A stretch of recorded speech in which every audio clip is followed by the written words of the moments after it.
Good day guys, now I will discuss the different parts and functions of a motherboard. But first, what is a motherboard? A motherboard is the main circuit board of a computer system. It contains all the circuits and components that runs the computer. The most important part of a motherboard is the CPU. The CPU is the principal part of any digital computer system. It is generally composed by the main memory, control unit, and arithmetic logic unit. CPU socket.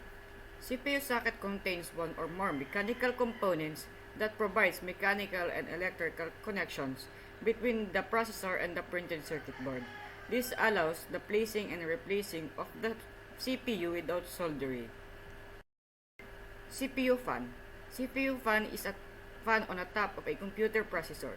It helps pull and blow off hot air off the processor, helping keep it cooler. RAM or random access memory. RAM is volatile. It means it holds data only when the power is on. When the power is off, RAM's contents are lost. A RAM slot is what allows RAM chip to be inserted into the computer. Depending on the motherboard, there will usually be 2 to 4 RAM slots, sometimes more on high-end motherboards, and are what determine the type of RAM used with the computer. The South Bridge is one of the two chips in the core logic chipset on a personal computer motherboard, the other being the North Bridge. The South Bridge typically implements the slower capabilities of the motherboard in a North Bridge-South Bridge chipset computer architecture.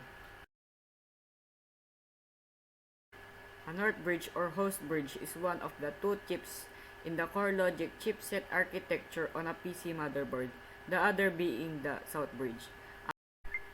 An I/O port or input-output port is a socket on a computer that a cable is plugged into.